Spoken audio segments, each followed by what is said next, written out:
થોડું ઘણું માણસમાં અને પશુમાં કઈ રીતના યુઝ થાય છે?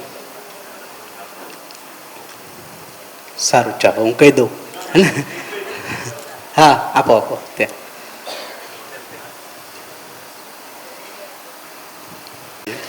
એટલે પશુમાં આ માટે કોઈ ખાસ પ્રયત્ન હોતો નથી.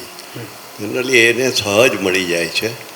જ્યારે આ બધું માણસે પ્રયત્ન કરવો પડે છે, અને ઘણી વાર એટલો બધો પ્રયત્ન કરે છે ને કે જે વધારે પડતું થઈ જાય છે. કે આહાર એટલે શું છે કે એની આહાર એટલે એનું પેટ ભરાતું જ નથી એમ. એટલે પહેલાં સાયકલ આવી, પછી સ્કૂટર આવ્યું, પછી મોટર આવી, પછી મોટી મોટર આવી, પછી 2 મોટર આવી, એ વધતું જ જાય છે. એટલે એનો કોઈ અંત નથી ને? અંત નથી. અંત નથી. એટલે આ જે ભોગ છે એ કે ગમે તેટલો ભોગવે તો એ ઓછો થતો જ નથી. સાચી. જી, આ એક પોઈન્ટ. હા, મને એમ લાગે છે કે પશુ છે ને એને બીજાની ચિંતા નથી એમ. એટલે એને શું ખાવું જોઈએ કે આપણે જે વિવેક બુદ્ધિ કહીએ ને એ માણસમાં હોય કદાચ, કે કઈ વસ્તુ ક્યાં કરાય ક્યાં નહીં. પશુમાં એ કદાચ ના હોય. હા, ઓકે, એવું બની શકે, એવું લાગે છે ને અત્યારે. બરાબર છે. પ્રજનનનો બી એ લોકોનો એક જે એક્ઝેક્ટલી વર્ષમાં સમય હોય છે ત્યારે જ એ લોકોનું હોય છે. જ્યારે માણસને તો વિવેક બુદ્ધિ આપી છતાંય આનો ઉપયોગ નથી કરતો ને ગમે તે ત્યારે બેફામ ઉપયોગ કરતો હોય છે. એટલે એ બરાબર છે કે નિયંત્રણ પશુમાં વધારે છે કે આપણામાં વધારે છે? પશુમાં વધારે છે, હે ને? એનો મતલબ અપેક્ષા નિયંત્રણની હતી, સમહાવ એ પૂરી નથી થઈ હજી, ને અનંત અથવા તો અંતવિહીન થઈ ગયું ને. આ જે તમે પણ કીધું એ તો એક છે. જી, પશુ મોટાભાગે જે ઇન્દ્રિય છે અને જેટલા વિષયોમાં રચ્યો રહેશે, તો એક સર્વાઈવલ માટે એનો યુઝ સૌથી મેજરલી થાય છે.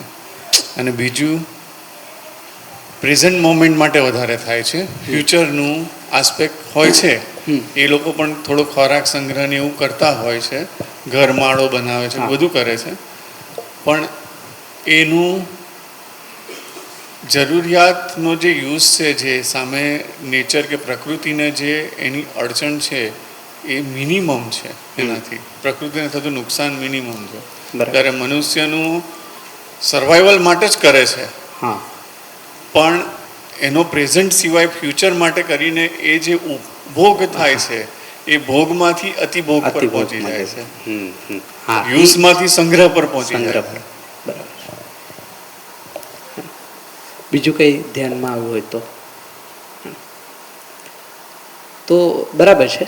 એને થોડું સિસ્ટમેટિકલી જોઈએ તો જેમ કે પશુ છે ને, પશુ આ 5 ઇન્દ્રિયનો ઉપયોગ કરી 4 વિષયપૂર્વક જીવતા રહેવાનો પ્રયત્ન કરે છે. જોઈ લો, આપણે ચેક કરી શકીએ ને. આ પશુમાં થાય છે. માણસમાં ટોટલી રિવર્સ છે.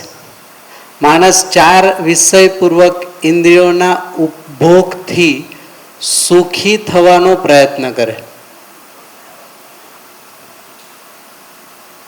બેઝિક ડિફરન્સ છે. જો તો આવું છે કે નહીં? 360 ડિગ્રી અલગ છે.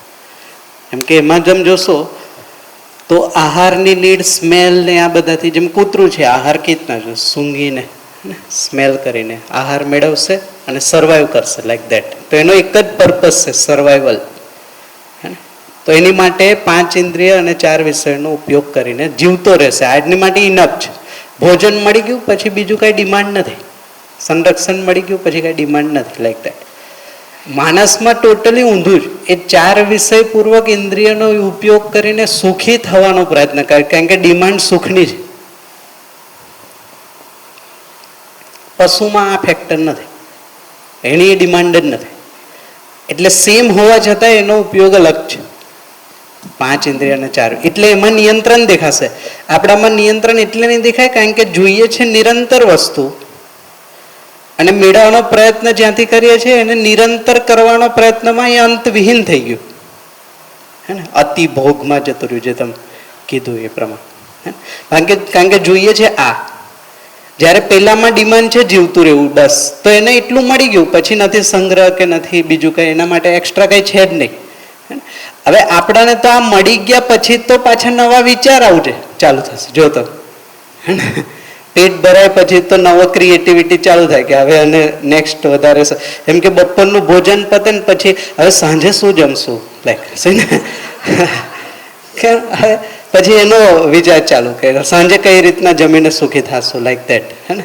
એ સાંજે પૂરું થાય તો નાસ્તામાં સુખી થવાનો પ્રયત્ન. સી આ એક એક્ઝામ્પલ છે આહાર, એ રીતના બધામાં, હે ને? તો આ રીતના તમે જોશો ને તો પશુમાં અને માણસમાં બહુ ક્રિટિકલ ડિફરન્સ છે, જે માણસ પોતાના શરીરને સુખી થવા માટે યુઝ કર્યું, હે ને? એટલે ત્યાં ફસાઈ ગયો. હવે જોઈએ છે નિરંતર ને ક્ષણિકમાં ફસાઈ ગયો. લૂપ ચાલુ રહે, અહીંયાથી કંટાળે પછી અહીંયા જાય, અહીંયાથી કંટાળે અહીંયા જાય, અહીંયાથી કંટાળે અહીંયા જાય, અહીંયાથી કંટાળે પાછું અહીંયા, આ ચાલ્યા જ કરે સિક્વન્સ. એટલે તમે જો મારું આ ઓબ્ઝર્વેશન છે, તમે પણ આ લઈ શકો. જેમ કે તમે જોશો ને તો આ એડવેન્ચર ગેમ્સ ક્યાંથી આવી? એડવેન્ચર આપણે અહીંયા તો હતી ને, ઇન્ડિયામાં થોડું એડવેન્ચર ગેમ હતી પહેલા, હે ને? વેસ્ટર્નમાંથી આવી, હે ને? બંજી જમ્પિંગ, સ્કૂબા ડાઇવિંગ, આ જે પણ એડવેન્ચર રિસ્ક વાળી ગેમ, હે ને? તો એ કઈ રીતના આવી તમે જો, માણસની પણ એક યાત્રા છે. પહેલા આહારને ભોગીને કંટાળી ગયો, પછી કમ્ફર્ટને ભોગીને કંટાળી ગયો, પછી ત્યાં ફોરેનમાં ઓપન સેક્સ કલ્ચર છે એટલે આ પણ કંટાળી ગયો ભોગીને, એટલે અત્યારે આના પર કામ થઈ રહ્યું છે. આ એડવેન્ચર ગેમ બેઝિકલી ભયથી તૃપ્તિનો પ્રયત્ન છે. ઇટ મીન્સ આટલી ઉપરથી કૂદીને હું જીવતો છું, એક કિક મળે, એનું મને સુખ મળે, લાઈક દેટ. એ છે આ ભયનું એક્સપ્રેશન. તો અત્યારે મેક્સિમમ એ ચાલે તમે જો, અને એને આપણે લઈએ એટલે આપણે એ પણ ધીમે ધીમે ચાલે. તો અલ્ટિમેટલી આ 4 વિષયથી સુખી થવાના પ્રયત્ન માણસના છે. તો હવે આપણી યાત્રા જોઈએ તો આપણે અત્યારે આહારની બધી બહુ વેરાયટી કરી નાખીએ ને, પછી આપણે એ હવે ધીમે ધીમે કમ્ફર્ટનેસ વધી ગયો, અને આ કુંઠામાં હતું, બટ આ ઇનડાયરેક્ટલી તો આમાંય ચાલુ થઈ ગયું છે ને. હવે જુઓ ને તમે, એક્સ્ટ્રા મેરિટલ અફેર્સ ને આ બધું ચાલે જ છે, અને પછી આપણે આનામાં લાગી ગયા. તો આ નહીં તો આ નહીં તો આ નહીં તો આ રીતના બદલ્યા કરશે, રુચિ ચેન્જ કરીને સુખી થવાનો પ્રયત્ન. પણ એને જ સમજાતું કે આ ક્ષણિક છે, ડિમાન્ડ પૂરી નહીં થાય. કદાચ આખી જિંદગી આ કરીશ તો એ તો રહેશે જ, હે ને? તો આ ક્ષણિક સુખ છે. હવે મનને જોઈએ છે નિરંતર સુખ, તો એનાથી મોટા સુખ તરફ જવું પડશે. તો બીજું છે ભાવ અથવા તો મૂલ્યમૂલક સુખ. આ ક્યાંથી મળશે? તો આ સંબંધમાંથી મળતું સુખ છે. સંબંધમાંથી આ સુખ મળશે. તો બીજા પ્રકારનું સુખ છે, જે આનાથી થોડું મોટું છે. અને જોઈએ, જેમ કે બેને કમ્પેર કરીએ, માન લો કે ભોજનનું સુખ છે જે રુચિમૂલક છે, એ ક્યારે મળશે? જ્યારે ભૂખ લાગી હશે ત્યારે. ભૂખ લાગે અને ભાવતું ભોજન મળે તો મજા આવે, એનું સુખ. ક્યાં સુધી મળશે? પેટ ભરાઈ જશે ત્યાં સુધી. એટલે ટેમ્પરરી, ક્ષણિક, તરત જ ખબર પડી જાય. હવે પેટ ભરાઈ ગયું પછી તમને જે ભાવતું હોય એને વિચાર્યા કરો, મોઢામાં પાણી આવશે? પેટ ભરાઈ ગયા પછી નહીં આવે ને, કારણ કે હવે જરૂર નથી. પેટ હજુ ખાલી છે ને તમે વિચારશો તો મોઢામાં પાણી આવશે. હા, પાણીપુરી લાઈક, હે ને? તો આવશે, ઇમેજિન કરીએ તો. કારણ કે ભૂખ લાગી હોય અને જરૂર હોય તો બને. એકવાર ભૂખ ખતમ, વિચાર કરો, કાંઈ મતલબ નથી, એનું સુખ નથી. સામે પડ્યું હોય તોય સુખ નથી. હવે સંબંધનું સુખ તમે જુઓ, જેમ કે એક વિચારો કે તમે આજથી 5 વર્ષ પહેલા પણ કોઈ વ્યક્તિએ તમારી સાથે સારો વ્યવહાર કર્યો હોય, તમે કોઈની સાથે સારો વ્યવહાર કર્યો હોય, આજે પણ વિચારશો તો એનું સુખ મળે જ કે નથી મળતું? વિચારવાથી પણ એનું સુખ લાઈવ થઈ જશે. જો, અને એવું થશે ફરીથી આવું કંઈક કરીએ. સામાન્ય ઉદાહરણ આપું, પાસ્ટમાં કોઈ પ્રસંગમાં બધા ભેગા થયા હોય ને સાથે મળીને જે ક્વોલિટી ટાઈમ વિતાવ્યો એકબીજા સાથે, ને એનાથી જે સુખ મળ્યું હોય વ્યવહારનું, સંબંધનું. આજે પણ વિચારીએ ને તો પાછું એ સુખ લાવ થઈ જાય અને પછી પાછું મન થાય ચાલો પાછા એકવાર ભેગા થઈએ. આ એક ઝલક છે સંબંધ અથવા તો ભાવના સુખની. તો આ ક્યાં સુધી રહેશે? જ્યારે ઘટ્યું સુખ મળ્યું ત્યાંથી સુધી છેક સુધી રહેશે. ક્યાં સુધી? જ્યારે જ્યારે વિચારશું ત્યારે ત્યારે સુખ છે. ઇટ મીન્સ આ લોંગ ટર્મ સુખ છે. એકવાર મળ્યું પછી રહેશે થોડો લાંબો સમય સુધી, દીર્ઘકાલીન કીધું. ઇટ મીન્સ જન્મથી લઈને મૃત્યુ સુધીના પીરિયડમાં જે સુખ મળશે આ જ સંબંધનું સુખ. શરૂઆત જન્મથી થાય અને અંત મૃત્યુ સુધી થાય. તો એટલે આને દીર્ઘકાલીન કીધું. દીર્ઘકાલીન છે, હજી આ નિરંતર નથી. જોઈએ છે નિરંતર. દીર્ઘકાલીનનો મતલબ હા જન્મથી મૃત્યુ સુધી તો મળે જ છે. ઇટ મીન્સ પેલા કરતા તો બેટર જ છે. એટલે મેં કીધું તો એક સૂત્ર આપ્યું તમને યાદ હોય તો, માણસ જેટલા સુખની સાથે હોય એનાથી વધારે સુખની અપેક્ષામાં હોય. હવે આને તમે અહીંયા જોઈ લો, જે વ્યક્તિ અહીંયા ફસાયો હોય હે ને અહીંયા, એને આ સુખ આપવાથી જ આ નિયંત્રણમાં આવશે. આ નિયમ છે હે ને. ફરીથી કહું, માન લો કે કોઈ વ્યક્તિ અહીંયા વ્યસનમાં ફસાઈ ગયું છે ને. વ્યસન એટલે કયું સુખ કહેવાય? ક્ષણિક રુચિમૂલક હે ને. ઇટ મીન્સ વ્યસનથી કંઈક સુખ મળે છે ને, ખાવાથી વોટ એવર, જે પણ ખાવા પીવામાં જે પણ યુઝ. હવે વ્યસન છોડાવવાના તમે લાખ પ્રયત્ન કરશો એમ મતલબ નથી, મિનિંગ નથી. એ છોડી દેશે શું કરશે? એની પાસે ઓપ્શન તો હોવો જોઈએ ને. કાં તો તમે બીજું વ્યસન આપશો, ભાઈ સિગરેટ ના પીસ, ચિંગમ ચાવો હે ને. આ શું છે? ડાયવર્ઝન છે, સોલ્યુશન નથી. આનું સોલ્યુશન, પરમેનન્ટ સોલ્યુશન આ છે.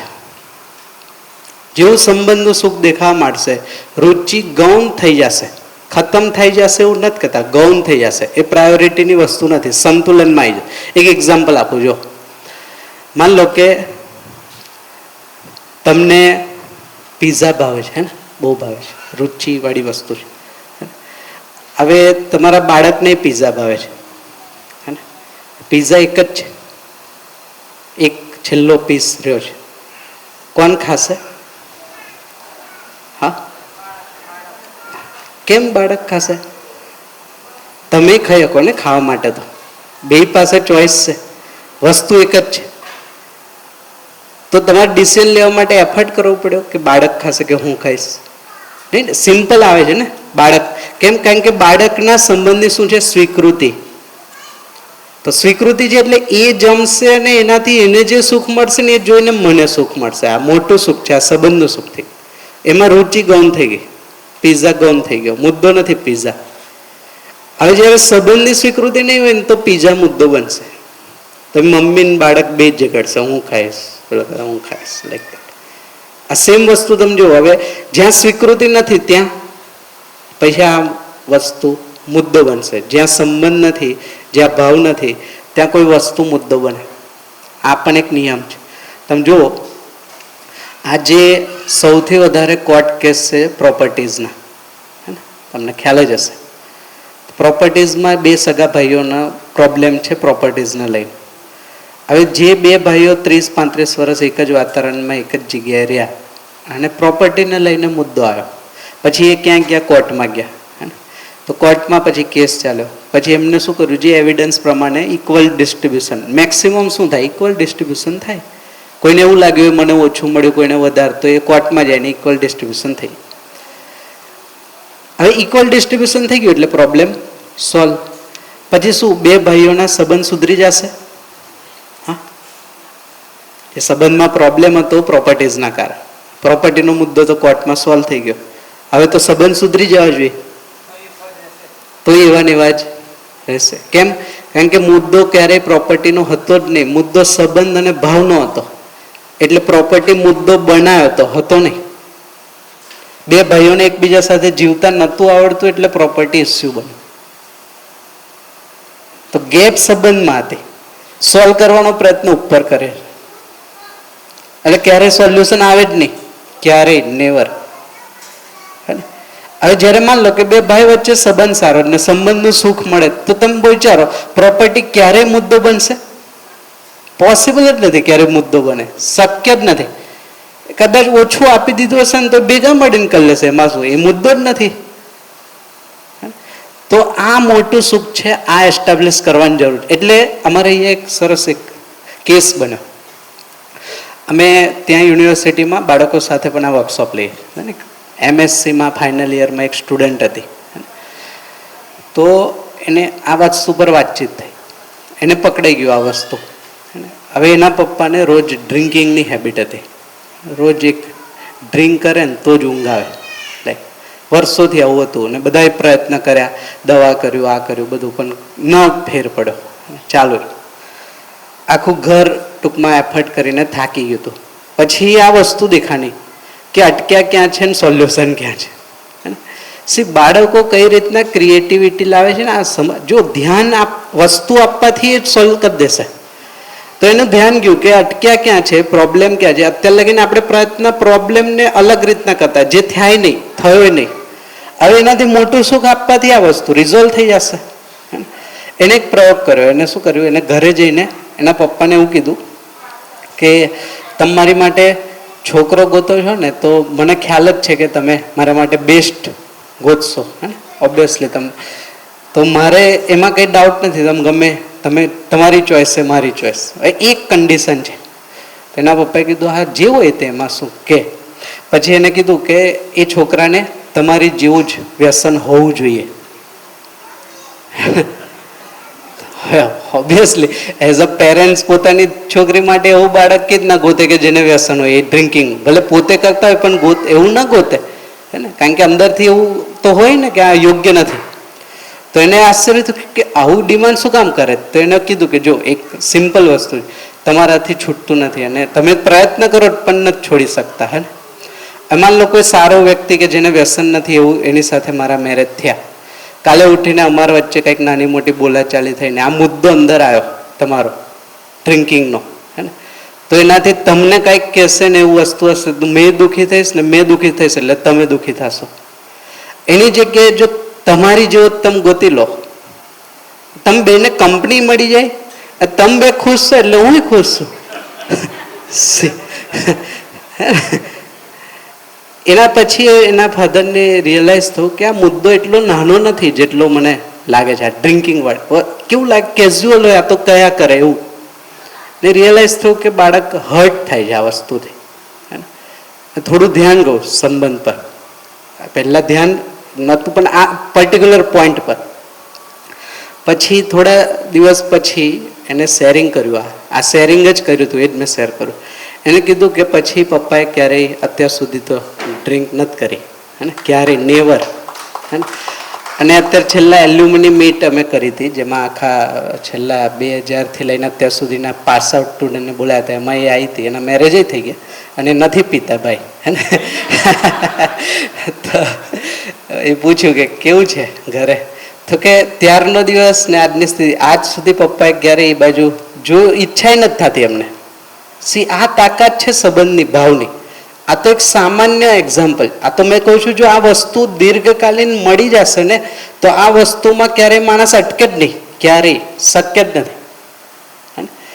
એ મળીને એટલે ક્યાંક તો એને સુખ લેવું ને. આ જો ટેકનિકલી ખોટું એ રીતના નથી, કારણ કે ડિમાન્ડ તો સુખની છે. હવે આ સુખ મળતું નથી તો ક્યાં જશે, તો અહીંયા રહેશે. નાના નાના તો સુખ લેશે જ ને, મરી થોડો જશે વ્યક્તિ, તો કાંઈક તો કરશે. એ કાંઈક કરવાના રેફરન્સમાં ભૂલ, મિસ્ટેક. અને આજે આપણે કાલે જોયું તો ગ્લોબલ વોર્મિંગ અને ફેમિલી વોર્મિંગ પર માણસ ઉતરી. તો સમજ આવવાથી, આ વસ્તુ ધ્યાનમાં આવવાથી ઘણા બધા પ્રોબ્લેમ રિઝોલ્વ થઈ જાય. અને આવા અઢળક કેસ છે. એકચ્યુઅલી ઘણીવાર એવું થાય છે કે પ્રોબ્લેમ ખબર છે પણ મૂળ પ્રોબ્લેમ આવે છે ક્યાંથી એ આઈડેન્ટિફાઈ નથી થતું, જેના કારણે આપણે ટ્રાય કરીએ, આપણે પછી બહુ પ્રયત્ન કરીએ પણ નથી થતું. બટ એટલે નથી થતું કારણ કે મૂળ વસ્તુ ક્યાંક મિસ થઈ ગઈ, પ્રયત્ન ક્યાં કરવો. તો જે પણ, જેમ કે બાળકનો મોબાઈલનો ઇસ્યુ છે, હે ને, અત્યારે છે ને કરન્ટલી સોશિયલ મીડિયાનો પ્રોબ્લેમ, તો હવે એને આઈડેન્ટિફાઈ કરવો પડશે કે કઈ ડિમાન્ડ છે આ. તો સોશિયલ મીડિયાથી મળતું સુખ ઇન્દ્રિયથી મળતું સુખ છે, હે ને. હવે એનાથી મોટું સુખ શું છે, સંબંધ. ભાવ આપવાથી બાળકને મોબાઈલ, તમે જુઓ નેચરલ બાળક જન્મથી થોડો મોબાઈલ માગે છે, એની ડિમાન્ડ તો ભાવ પક્ષની છે. તો આપણી અવેબિલિટી નથી ને આપણે મોબાઈલની હેબિટ, એટલે એની પ્રાયોરિટી સેટ થઈ ગઈ કે ભાવ નહીં, મોબાઈલ હશે તો ચાલશે. પણ એકચ્યુઅલ ડિમાન્ડ તો આ જ છે, એ થોડી ચેન્જ થશે. તો જે સમયે માતા પિતા અને પરિવારનું વર્તન અથવા તો ભાવ પક્ષ બાળકને દેખાઈ જશે ને, હું તમને ખાતરી આપું છું મોબાઈલ ટચ પણ નહીં કરે. અને અમે અનુભવ કરે, અમારી સાથે છે આ ઉદાહરણ.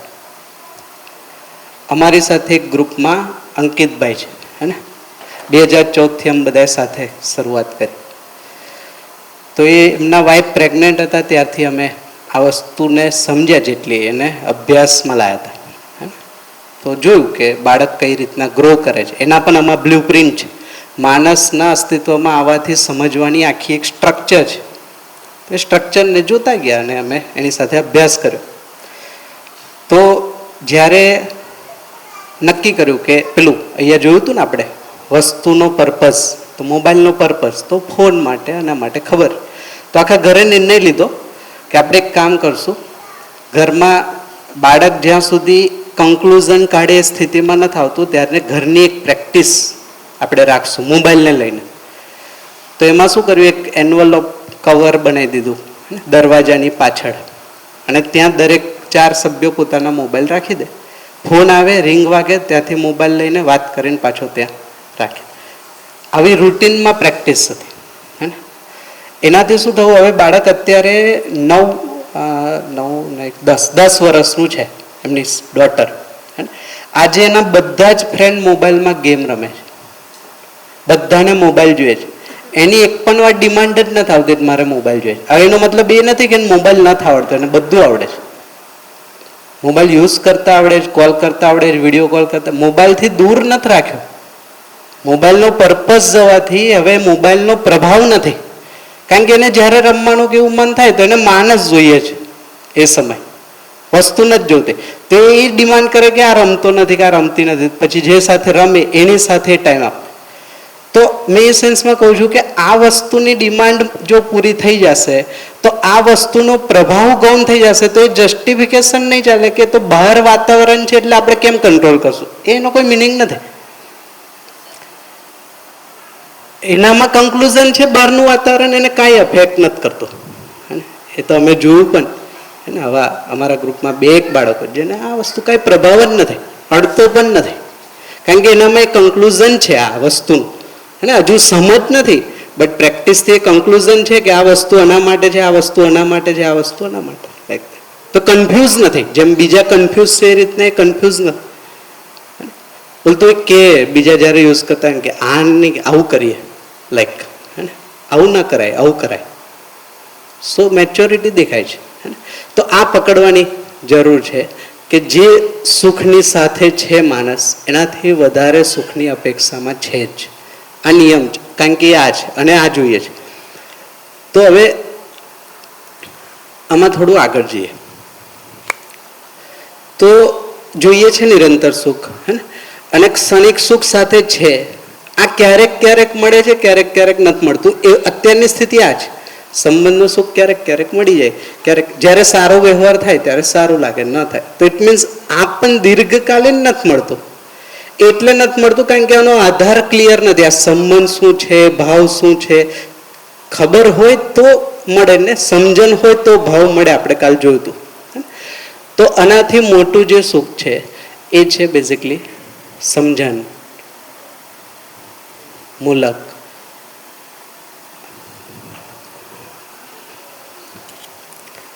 અથવા તો એને ઓરિજિનલ એની ભાષા છે એમાં લખ્યું છે લક્ષ્યમૂલક સુખ. લક્ષ્યમૂલક સુખનો મતલબ થાય સમજણથી મળતું સુખ. અને આ પણ થોડું મેં ક્લિયર કરી દઉં.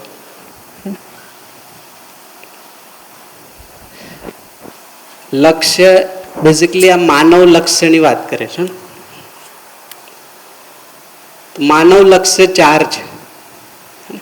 જીવવાની 4 જગ્યા યાદ છે? જીવવાની 4 જગ્યા આપણને યાદ છે? કઈ કઈ હતી?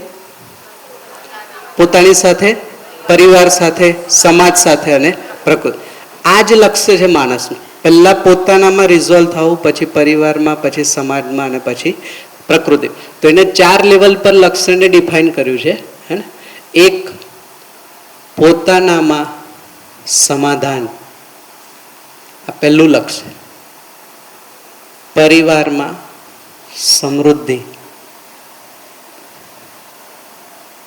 સમાજમાં અભયતા અથવા તો વિશ્વાસ,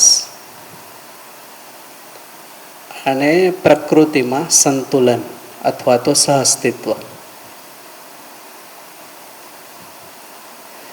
તો સિમ્પલ ભાષામાં કેવું હોય તો માનવ લક્ષ્ય એટલે સમાધાન, સમૃદ્ધિ, અભય અને સહઅસ્તિત્વ. આ માનવ લક્ષ્ય. આ કઈ રીતના આવશે તો સમજણથી. પોતાનામાં સમાધાન, રિઝોલ્યુશનની સ્થિતિ ક્યારે આવશે? જ્યારે મારામાં સમજણ હશે. એ સમજણનું એક્સપ્રેશન પરિવાર લેવલ પર સમૃદ્ધિમાં આવશે, સમાજમાં વિશ્વાસ, અભયતા, અને પછી પ્રકૃતિમાં સહઅસ્તિત્વ અથવા તો સંતુલન. તો આ આવી જવાથી જે મારા મનની સ્થિતિ છે એ સ્થિર થાય છે, અને આ નિરંતર બનેલું રહે છે. આ નિરંતર સુખ છે. એટલે તમે જુઓ, એક લાઈવ એક્ઝામ્પલ આપો. તમે આ હોલમાં, આ વર્કશોપમાં તમારું મન સ્થિર થાય છે કે અસ્થિર રહે છે? બાકી તમે રૂટીનમાં આટલા કલાક બેસી શકો? હા, સવાર 9 થી સાંજે 6, 6:15, 6:30 સુધી આપણે બેસ. રૂટીનમાં એક દિવસ એમને બેસજો,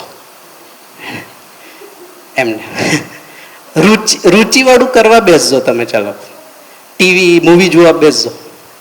9 થી 6 મૂવી જોઈ શકશો? કોઈ હાથે 9 થી 6 વાતો કરી શકશો? આ કયું સુખ મળે? નિરંતર વાળું સુખ મનને મળે. મન સ્થિર છે. જો તમે પહેલા દિવસની સ્થિતિ ને ત્રીજા દિવસની સ્થિરતા વધશે, કારણ કે મનને જે આસ્વાદન કરવું છે ને મળી રહ્યું છે મનને. આ સમજણ વાળું. હજી ઇનિશિયલ સ્ટેજ છે. જો તોય મન કેટલું સ્થિર છે. આડાવડા કોઈ ભટકાવ નથી. જમવામાં પણ જે હોય એ ચાલી જાય. જો રુચિ કેટલી સંતુલનમાં આવી ગઈ છે. બાકી મેરેજમાં જાઓ, જમવાનો મુદ્દો હોય પહેલા.